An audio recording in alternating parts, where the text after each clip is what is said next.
ஆச்சி மசாலா. எந்த சமையலும் ருசி தேடும் ரகசியம். 20 ரூபாய்.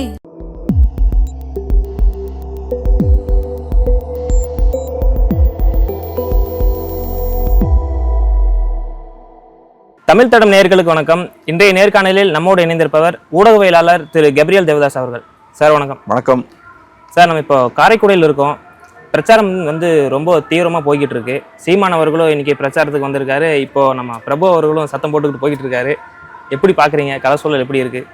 அதான் இப்போ நம்ம ரொம்ப ஓரமாக உட்காந்துருக்கோம். ஆனாலும் சவுண்டு பார்த்தோன்னா பயங்கரமாக கேட்டுட்டு இருக்கு. சென்னையை விட டவுன்லலாம் பார்த்தோன்னா இன்னும் அதிகமாக பிரச்சாரம் நடக்குது. ரொம்ப களத்தில் அந்த எலெக்ஷன் ஃபீவரும்பாங்கல்ல, அதை நம்ம ஃபீல் பண்ண முடியுது. அந்த ஒரு தேர்தல் பரபரப்பு பார்த்தோன்னா களத்தில் இருக்கு. அப்புறம் காரைக்குடியை பொறுத்தளவில் டஃப்பான ஒரு போட்டி இருக்கக்கூடிய ஒரு இடம் அப்படின்ற மாதிரி தான் தோணுது.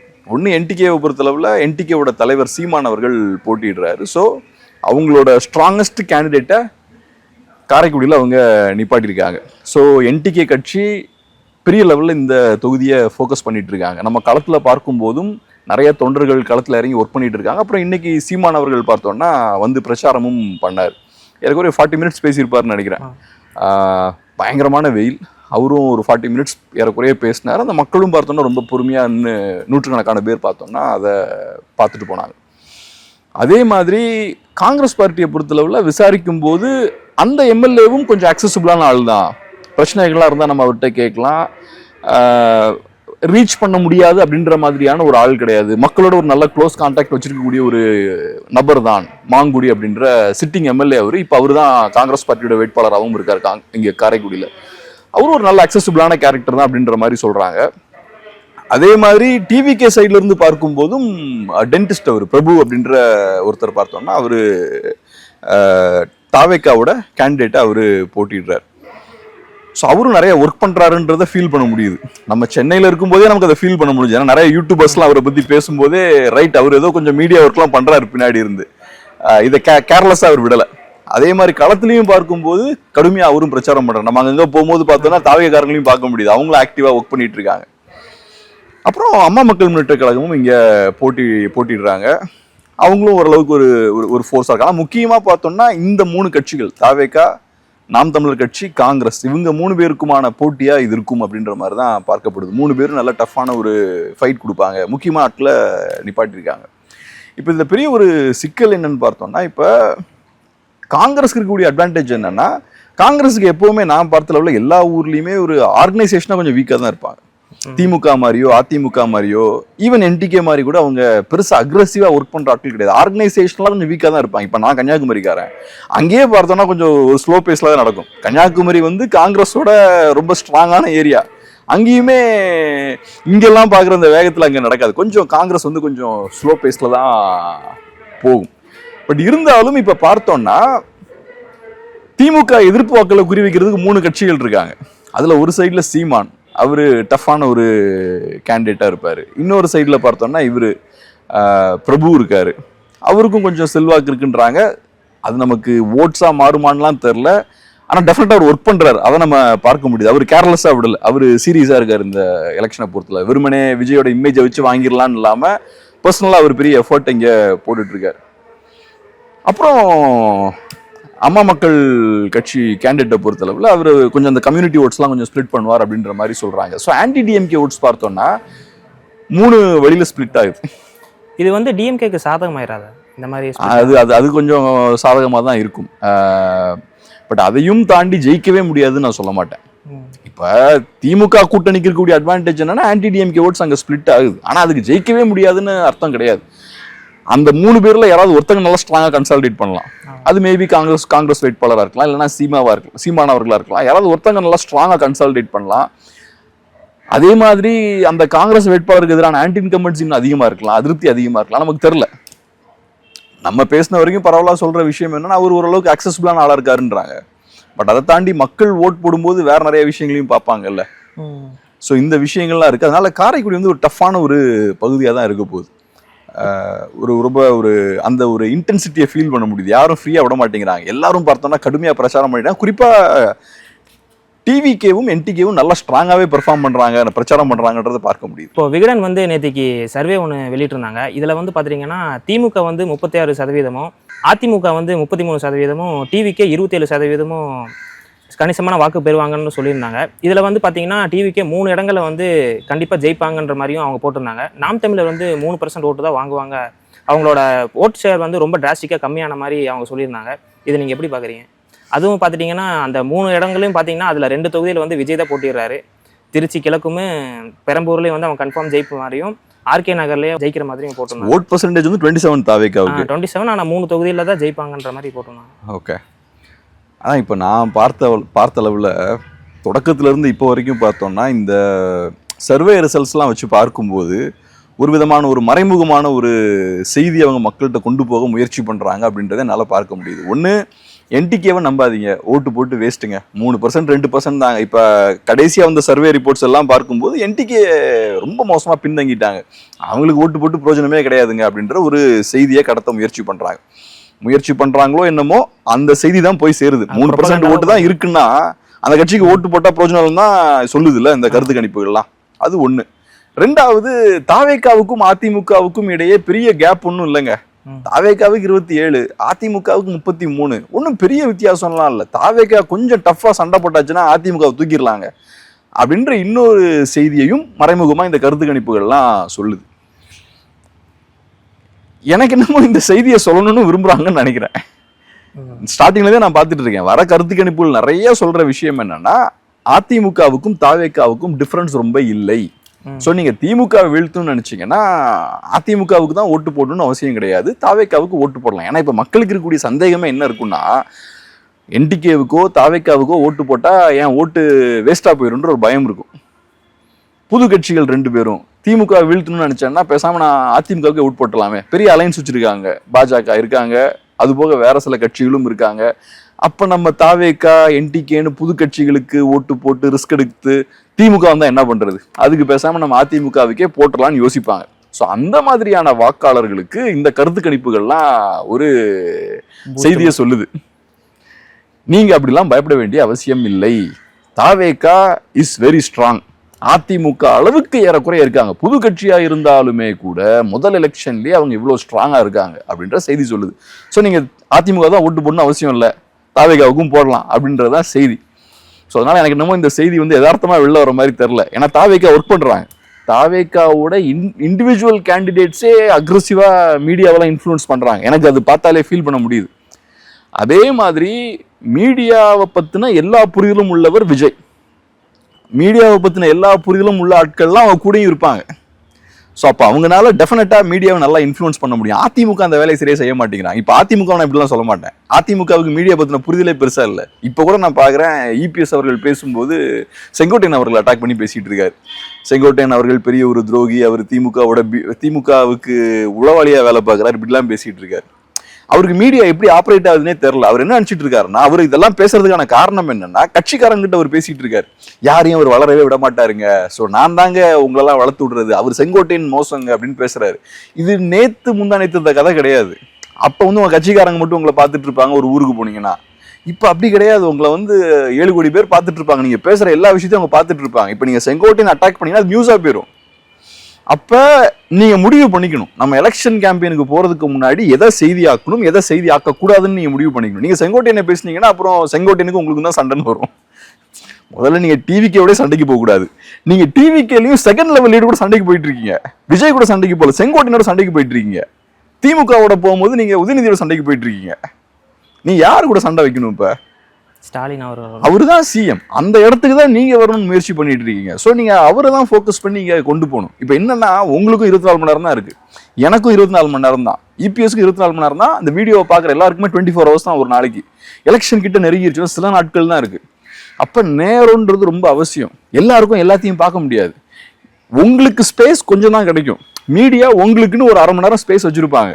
அப்புறம் டிவிகேவுக்கு ஒரு 3/4 மணி நேரம், திமுகவுக்கு 1 மணி நேரம், என்டிகேவுக்கு இவ்வளவுதானே ஒரு மனுஷன் டிவி பார்க்க முடியும் பொலிட்டிக்கலா.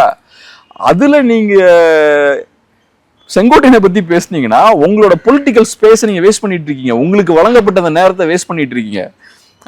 செங்கோட்டையனை அட்டாக் பண்றீங்க, உதயநிதி ஸ்டாலின் அவர்களை அட்டாக் பண்றீங்க, அட்டாக் பண்ண வேண்டிய ஆளை விட்டீங்க.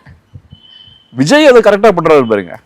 வீடு வீடுக்கு பிரச்சாரம் போயிருக்காரு, அங்க இருக்கக்கூடிய குறைகள் எல்லாம் கேட்டு தெரிஞ்சிருக்காரு. அது பண்றாருன்றது ரைட்டு. ஆனா இப்போ வீட்டுக்கு வீட்டுக்கு போற முடிஞ்ச விஜய்க்கு வந்து கரூர் பிரச்சனைக்கு வந்து வீட்டுக்கு போக முடியலங்கிறதும் ஒரு அவர் இதுவுமே நான் எப்படி பாக்குறேன், கிளியரா சொன்ன மாதிரி விஜய்க்கு மீடியாவை எப்படி மனிப்புலேட் பண்ணணும்னு தெரியும். அவர் எல்லா வீட்டுக்குலாம் போயிருப்பாரான்னு எனக்கு சந்தேகம் தான். அது கொஞ்சம் ஒரு 4-5 வீட்டுக்கு போயாச்சுன்னா இல்ல எல்லாம் போயிட்டாருன்னு சொல்ல வேண்டியது. இப்ப எலெக்ஷனுக்கு எத்தனை நாள் இருக்கு, இப்பதான் வெளியவே வராரு. ஸோ விஜய் இன்னைக்கு வெளியே வரார் வீட்டுக்கு போறாருன்றதுக்காக இல்ல டோர் டு டோர் கேம்பெயின் பண்ணலாம் சொல்ல முடியாது. டோர் டு டோர் கேம்பெயின்றது அது வேற கதை. சில கேண்டிடேட்ஸ் பண்ணி நான் பார்த்திருக்கேன். அவங்க ஒரு 20 நாள் கண்டினியூஸா அதை பண்ணுவாங்க, ஒவ்வொரு வீடா பண்ணுவாங்க. காலையில ஆரம்பிச்சாங்கன்னா நைட் வரைக்கும் டோர் டு டோர் போவாங்க. அது வந்து ரொம்ப டஃப்பான ஒரு வேலை. இது எப்படிப்பட்ட கதைன்னா, விஜய் சைக்கிள் ஓட்டுனா இருப்பாருன்னு சொன்னாங்கல்ல, அந்த மாதிரியான கதை தான். அவரு சும்மா லைட்டா ஓட்டுவாரு, நான் சைக்கிள் ஓட்டிட்டேன், அடுத்தது பைக் எப்படி ஓட்டிட்டேன், அப்புறம் இதை கேட்ச் பிடிச்சேன், டோர் டோர் போனேன். இது வந்து தாவேகாரங்களுக்கு ஒரு எனர்ஜி மாதிரி இருக்கும்ல. தாவேகாரங்களுக்கு எனர்ஜியா இருக்கும். அப்புறம் இது நியூஸுமே ஆகுது. அவங்களோட இன்டென்ஷன் அதுதான், இதை நியூஸ் ஆக்கணும் அப்படின்றதுக்காக தான் அவங்க இதை பண்றாங்க. பட் என்னோட பாயிண்ட் என்னன்னா, தாவேகாவுக்கு அந்த அண்டர்ஸ்டாண்டிங் இருக்கு, மீடியாவை எப்படி யூஸ் பண்ணணும்னு தெரியுது. இப்ப டோர் டு டோர் கேம்பெயின் போற அதெல்லாம் தாண்டி அரசியல்னு வரும்போது ஸ்டாலின் அவர்களை தாண்டி வேற யாரை பத்தியும் பேச மாட்டேங்கிறாரு. அவரு ஸ்டாலின் சாரோட நிப்பாட்டிக்கிறாரு. ஏடிஎம்கே பத்தி பேசல, அப்படியே பேசினாலும் மட்டம் தட்டி பேசுறாரு, மறைமுகமா பேசுறாரு. பாஜகவோட என்டிஏல ஒரு பார்ட்டின்ற மாதிரி பேசுறாரு, பாஜகவோட எடுபடி மாதிரி பேசுறாரு, அதிமுக வீக்கா இருக்குன்ற மாதிரி பேசிட்டு போறாரு. அதை தாண்டி பெரிய முக்கியத்துவம் கொடுத்து அவர் பேசல. ஒரு எதிரி அப்படின்ற இடத்துல வச்சு அட்டாக் பண்ணி அவர் பேசல. ஏதோ முடிஞ்சு போச்சு, அவ்வளவுதான். வீக்கான பார்ட்டி மாதிரி டீல் பண்ணிட்டு போறா. ஸோ அவருக்கு தெளிவா இருக்கு, நரேட்டிவா செட் பண்ணணும்னு நினைச்சாச்சுன்னா கரெக்டா ஒரு எதிரியை ஃபிக்ஸ் பண்ணணும், அவரை மட்டும் அட்டாக் பண்ணணும்னு தெரியுது. என்டிகே ஏற்கனவே அந்த விஷயத்தை தான் பண்றாங்க. அவங்க திராவிடத்தை அட்டாக் பண்றாங்க, திராவிடத்துல ஸ்பெசிஃபிக்கா திமுகவை அட்டாக் பண்றாங்க. ஒரு ஃபோக்கஸ் என்டிகேவுக்கு இருக்கு. எனக்கு ரொம்ப ஆச்சரியமா இருக்கு. ஏன்னா இபிஎஸ் வந்து இவ்வளவு பெரிய லீடர், நீங்க பார்த்தா நியூஸ்ல ஃபுல்லா செங்கோட்டையன் மேட்டரை போட்டிருக்காங்க. அதுக்கு பார்த்தா ஏகப்பட்ட வியூஸ். அந்த வீடியோவை பார்த்த எல்லாருமே நீங்க ஸ்டாலின் அவர்கள் அட்டாக் பண்றதை பார்க்கணும் அவங்க. ஆனா நீங்க உட்காந்து செங்கோட்டையன் அட்டாக் பண்ணிட்டு இருக்கீங்க. நீங்க கட்சியில இருந்து வெளியேற்றினவர் அவர் இன்னைக்கு தாவேக்காவோட தலைவர் கிடையாது. அவர் தாவேக்காவோட தலைவராக இருந்தாலுமே கூட நீங்க அவர் அட்டாக் பண்ணக்கூடாது. நீங்க அட்டாக் பண்ண வேண்டியது திமுகல டாப்ல இருக்கக்கூடிய ஆட்களை. கருணாநிதி அவர்களோ ஜெயலலிதா அவர்களோ இந்த மாதிரி செகண்டரி லெவல் லீடர்ஸ் எல்லாம் அட்டாக் பண்ணி பாத்திருக்கீங்களா? அவங்க டாப் லீடர்ஸ் தான் அட்டாக் பண்ணுவாங்க. ஏன்னா அவங்களுக்கு தெரியும் நம்ம நரேட்டிவ் செட் பண்றது தெரியும். எனக்கு இது ரொம்ப ஆச்சரியமா இருக்கு அவர் பண்றது. ஸோ அதனால இவங்க அந்த மீடியா நரேட்டிவை வந்து தாவேக்கா நல்லா மெயின்டைன் பண்றாங்க. ஸோ நம்ம கொஞ்சம் அப்படியே கன்ஃபியூஸ் பண்ணி கொஞ்சம் சுத்தி எடுத்து போயிட்டோம். மீடியா நரேட்டிவை தாவேக்கா கண்ட்ரோல் பண்ணக்கூடிய ஸ்ட்ரென்த் வந்து தாவேக்காவுக்கு இருக்குது. புது பார்ட்டியா இருந்தாலுமே பணபலம் நிறைய இருக்கு. ஏன்னா நம்ம பார்க்கிறோம், அவங்க கேண்டிடேட் செலெக்ஷன்ல இருந்து அவங்க எலெக்ஷனை கண்டெஸ்ட் பண்றது வரைக்கும் பார்த்தோம்னா பணத்தை வச்சுதான் அவங்க விளையாடிட்டு இருக்காங்க. அவங்க தொண்டர்களுக்கு பெரிய அரசியல் புரிதெல்லாம் கிடையாது. ஸோ பணத்தை நிறைய இன்வெஸ்ட் பண்றாங்க, அதை நம்ம பார்க்க முடியுது. ரெண்டாவது மீடியா பத்தின அண்டர்ஸ்டாண்டிங்கும் இருக்கு. இது ரெண்டும் சேர்ந்தாலே உங்களுக்கு ஏற்ற மாதிரியான நரேட்டிவை மீடியால நீங்க கிரியேட் பண்ண முடியும். அது இங்க எனக்கு படுது. ஏன்னா இப்ப தாவேக்காவுக்கு ஒரு வீக்னஸ் இருக்கு. தாவேக்காவோட வீக்னஸ் தான் இந்த எலெக்ஷன்ல புது கட்சிக்கு ஓட்டு போட்டா என் ஓட்டு வேஸ்டா போயிடும் மக்கள் யோசிப்பாங்க. அதான தாவேக்காவோட ஒரே வீக்னஸ். அந்த வீக்னஸை சரி செய்யற மாதிரி ஒப்பீனியன் போல் ரிசல்ட்ஸ்லாம் வந்துட்டு இருக்கு. ஒன்றும் பயப்படாதீங்க, புது கட்சிலாம் இல்லைங்க, புதுசா இருந்தாலுமே தலைவருக்கு 27% ஓட்டு இருக்குங்க அப்படின்ற ஒரு அந்த ஊக்கத்தை கொடுக்குற மாதிரி இருக்கு. ஸோ இவனோட பிரச்சனையை கரெக்டா தீக்கிற மாதிரி இந்த கருத்து கணிப்புகள்லாம் செயல்படுது. அதை பார்க்கும்போது நமக்கு ஒரு வேலை ஏதோ பண்றாங்களோன்னு தோணுது. ஏன்னா புது கட்சின்னு சொல்றீங்க, ஆனா ரொம்ப ஆர்கனைஸ்டா ஒர்க் பண்றாங்க. பழைய கட்சியில அந்த ஆர்கனைசேஷன் எனக்கு என்ன பெரிய ஆர்கனைஸ்டா மீடியா ஓகே, அது ஓகே. நீங்க அந்த ஆங்கிள் பாத்தீங்கன்னா ஒரு சென்ட்ரலைஸ்டா எதிரியை கரெக்டா ஃபிக்ஸ் பண்றாங்க, மீடியா கேம்பெயின் கரெக்டா ரன் பண்றாங்க, அதெல்லாம் ஓகே. அதை தாண்டி இப்ப என்டிகே கிட்ட பாத்தீங்கன்னா கேடர் ஸ்ட்ரென்த் இருக்கும். அந்த ஆர்கனைசேஷன் டிஃப்ரெண்ட். இன்னைக்கு நீங்க பாத்திருப்பீங்க, ஒரு எப்படி ஒரு 1000 பேர் வந்திருப்பாங்களா அந்த இடத்துல, 1000க்கு மேலே இருப்பாங்க. ஒரு ரோட்ல வந்து எல்லாம் ஏகப்பட்ட பேர் கூடியிருக்காங்க. ஒரு குழந்தையோட ஒரு வயசான அம்மா வந்தாங்க, நான் பார்த்தேன். டக்குன்னு அவங்களுக்கு வந்து ஒரு இடம் கொடுத்து ஒரு நிழல்ல நிக்க வைக்கிறாங்க. எல்லாருக்கும் தண்ணியை சர்க்குலேட் பண்றாங்க. ஒரு 2-3 கேன் வச்சுக்கிறாங்க. அப்புறம் கொஞ்சம் கப்ல வந்து பெரிய கப்ல வந்து எல்லாருக்கும் அதை சர்க்குலேட் பண்றாங்க. வயசானவங்க வந்தா வழி விடுறாங்க. பெண்கள் வந்தாங்கன்னா கரெக்டா அவங்களுக்கு ஒரு ஸ்பேஸ் கிரியேட் பண்ணி தராங்க. நடுவில் ஆம்புலன்ஸ் வந்தாலும் ஸ்மூத்தா அது கடந்து போக முடியுது. இதெல்லாம் ஏன் பண்ண முடியுது அவங்களால? ஏன்னா நீங்க சொன்ன ஆர்கனைசேஷன் இருக்குல்ல, அது அந்த பார்ட்டிக்குள்ள இருக்கு. அது ஒரு பார்ட்டியா ஃபங்க்ஷன் ஆயிட்டு இருக்கு. ஆர்கனைசேஷன் எப்படி கிரியேட் ஆகும்? ஆர்கனைஸ்டா நீங்க ஒர்க் பண்ணணும். ஒவ்வொரு நாளும் நீங்க ஆர்கனைஸ்டா ஒர்க் பண்ணணும். எலெக்ஷனுக்கு முன்னாடி மட்டும் வரக்கூடாது. இவங்க தாவேக்காவுக்கு டாப் லெவல்ல இருக்காங்கல்ல லீடர்ஸ், அவங்களுக்குள்ள ஒரு ஆர்கனைசேஷன் இருக்கு. விஜய் வந்து ஏதாவது சொல்லுவாரு, அவர் ஒரு டீம் வச்சிருக்காரு, அவங்க ஏதோ ஒர்க் பண்றாங்க. ஆனா அது மட்டுமே பார்ட்டி இல்ல, கீழே இருக்கக்கூடிய லட்சக்கணக்கான பேர்கிட்ட ஆர்கனைசேஷன் இல்லையே, ஒழுங்கு இல்லையே. இப்ப விஜய் வந்தாருன்னா கீழே அதனாலதான் குழப்பமா இருக்கு. மேல ஆர்கனைஸ்டா இருக்காங்க, விஜய் சுத்தி கரெக்டான ப்ரொடெக்ஷன் இருக்கு, எல்லாம் கரெக்டா நடக்குது. இவர் இங்க வராரு, அப்ப டக்கு அங்க போற, அதெல்லாம் நடக்குது, ரைட்டு. கீழே தொண்டர்கள் ஆர்கனைஸ் பண்றதுக்கு ஒண்ணுமே இல்லையே. அந்த விஷயம் பார்த்தா என்டிகே கிட்ட இருக்கு, அது டிஎம்கே கிட்டே இருக்கும், அதிமுக கிட்டே இருக்கும், ப்ராப்பரான பொலிட்டிக்கல் பார்ட்டிஸ் எல்லா கிட்டையும் இருக்கும். ஸோ அதனால எனக்கு என்னமோ பார்ப்போம், நம்ம எலெக்ஷனை பார்த்தா தான் தெரியும். எனக்கு என்னமோ இப்பயும் என்னோட நம்பிக்கை என்னன்னா ஒரு 5-10% மேலே இருக்காதுன்னு நினைக்கிறேன். ஏன்னா ஃபர்ஸ்ட் எலெக்ஷன்லேயே நீங்கள் 27%லாம் வாங்க முடியாதுங்க. அப்படி நீங்கள் 27% ஃபர்ஸ்ட் எலெக்ஷன்லேயே வாங்குறீங்கன்னா ஏதோ பெரிய பிரச்சனை கிரவுண்டில் இருக்குன்னு அர்த்தம். கம்ப்ளீட்டாக ஓட்ஸ் எல்லாம் அப்படியே டிரான்ஸ்ஃபர் ஆகுதுன்னு அர்த்தம். இன்னொரு பக்கம் ஒரு புரட்சி மாதிரி தான் இருக்கும், ஏறக்குறைய ஒரு புரட்சி தான். எப்பவுமே அப்படிலாம் ஓட்ஸ் டிரான்ஸ்ஃபர் ஆகுதுன்னா, இப்போ எம்ஜிஆர் அவர்கள் ஃபர்ஸ்ட் டைம் கண்டெஸ்ட் பண்ணும்போது ஓட்ஸ்லாம் டிரான்ஸ்ஃபர் ஆகுதுன்னா அது எம்ஜிஆர்ன்ற தனிநபருக்காக கிடையாது, அது ஒரு ஃபேக்டர். ஆனால் அதை தாண்டி அதுக்கான தேவை இருந்தது, எம்ஜிஆரோட அரசியலுக்கான தேவை இருந்தது. இவங்ககிட்ட தான் அரசியலே இல்லை, அப்புறம் இது எப்படி? ஸோ ஒரு 27% மக்கள் அப்படியே இந்த பக்கம் திரும்புறாங்கன்னா அதுக்கான தேவை அந்த சொசைட்டியில் இருக்கணும். ஏதோ ஒரு அதிருப்தி அந்த 27%க்கும் இருக்கணும். அந்த அதிருப்தியை இவர் நல்லா சரியா யூஸ் பண்ணணும். இவர்கிட்ட 27% வருதுன்னா 40%க்கு அதிருப்தி இருக்கணும். அப்பதான் 27 பேர் இங்க வருவாங்க. ஏன்னா மீதி என்டிகே இருக்கு, பிஜேபி இருக்கு, வேற சக்திகளும் களத்துல இருக்காங்க. ஸோ அதனால பார்ப்போம். ஏதோ பெரிய ஹைப் கொடுக்குறாங்க. எனக்கு என்னமோ 20லாம் ரொம்ப ஓவர் அதீதமான நம்பர் மாதிரி தெரியும். 27லாம் சாதாரண நம்பரே கிடையாது சார். காங்கிரஸ் டிஎம்கே உள்கட்சி பிரச்சனை வந்து ரொம்ப நாளாக போய்கிட்டு இருந்துச்சு. ராகுல் காந்தி வந்து தமிழ்நாட்டுக்குள்ளே பிரச்சாரத்துக்கு வரவே மாட்டேன்ற மாதிரி பேசிக்கிட்டு இருந்தாங்க. ஆனால் இன்னைக்கு வந்து பிரச்சாரத்துக்கு வந்திருக்காரு. ஆனால் ஸ்டாலின் அவர்களோட ஸ்டேஜ் ஷேர் பண்ணல. இதை நீங்கள் எப்படி பார்க்குறீங்க? பிரச்சனை இருக்கு, பெரிய பிரச்சனை இருக்கு. எலெக்ஷனுக்கு அப்புறம் இந்த பிரச்சனை பெருசாக வெடிக்கும் அப்படின்றதான் என்னோட பார்வை. காங்கிரஸ் பார்ட்டிக்கு மற்ற ஸ்டேட்ஸ்லையுமே பிரச்சனை இருக்கு. காங்கிரஸ் பார்ட்டியை பொறுத்தளவில் இப்போ அந்த பார்ட்டியோட ஏன் எல்லாருமே சேர்ந்துருக்காங்க? நேஷனல் லெவலில் இந்தியா அலையன்ஸ் அப்படின்ற அந்த அலையன்ஸை சுற்றி எல்லாரும் ஏன் சேர்றாங்க? பிஜேபி எதிர்க்கக்கூடிய ஒரே சக்தி அதெல்லாம் கிடையாதுங்க. இப்போ அதிகாரத்துக்கு வரணும், அதிகாரத்துக்கு வருவதற்கான ஒரு சின்ன வாய்ப்பு இருக்கு. பிஜேபி தொடர்ந்து 2 தடவை ஜெயிச்சிட்டாங்க, 3வது தடவை நம்ம மேபி ஜெயிச்சிடலாம் அப்படின்ற மாதிரி யோசிக்கிறாங்க. அதுக்கு ஒரு பெஸ்ட் ஆப்ஷனா காங்கிரஸ் இருக்கும். மத்தியில் நம்ம ஏதோ ஒரு வகையில் அதிகாரத்தை ருசிக்கணும்னா நமக்கு இருக்கக்கூடிய பெஸ்ட் ஆப்ஷன் காங்கிரஸ் அப்படின்ற மாதிரி பாக்குறாங்க. ஏன்னா இப்ப திமுகனால பாஜக கிட்ட போக முடியாது, பாஜக கிட்ட போறதுக்கு அவங்க ரெடியா தான் இருப்பாங்க. ஏற்கனவே போனவங்க தானே, இன்னைக்கு போறதுக்கு உங்களுக்கு என்ன பிரச்சனை? ஆனா போனா மக்கள்கிட்ட செல்வாக்கு இழந்துருவாங்க, மக்கள் உங்களுக்கு எதிராக திரும்பிடுவாங்க. ஸோ அப்ப உங்களுக்கு உங்க கட்சியும் தக்க வச்சுக்கணும், அப்ப மத்தியில உங்களுக்கு அதிகாரத்தையும் ருசிக்கணும். அப்ப உங்களுக்கு இருக்கக்கூடிய பெஸ்ட் ஆப்ஷன் என்ன? திமுகவுக்கு காங்கிரஸ் தான். ஸோ அதனால அவங்க காங்கிரஸ் கூட இருக்காங்க. இந்த மாதிரிதான் மற்ற கட்சிகளும் இருக்காங்க.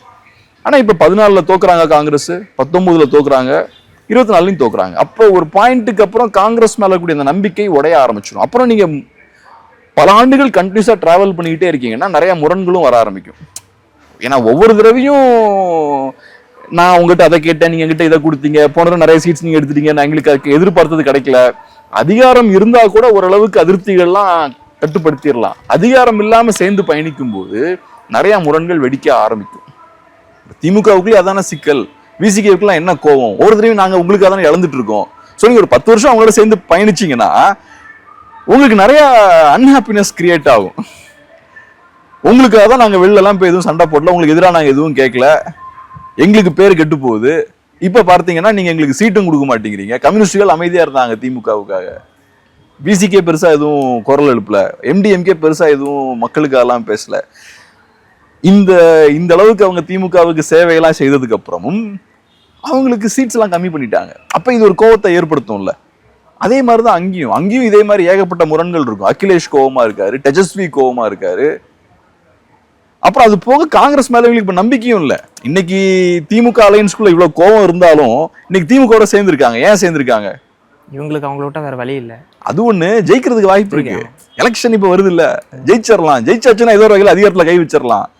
அங்க அந்த அட்வான்டேஜும் இல்ல. காங்கிரஸ் அப்படி திரும்பி பார்க்கும்போது இவங்க அதிகாரத்துக்கு வருவாங்கன்ற நம்பிக்கையும் அவங்களுக்கு வரமாட்டேங்குது. ஸோ அப்ப நிறைய சிக்கல்கள் அவங்களுக்குள்ள வந்துகிட்டே இருக்கும். அது போக நான் என்ன பாக்குறேன்னா, காங்கிரஸ் பார்ட்டி இப்படி அசம்பிளி எலெக்ஷன்ல இவ்வளவு சண்டை போட வேண்டிய அவசியமே கிடையாது அவங்களுக்கு.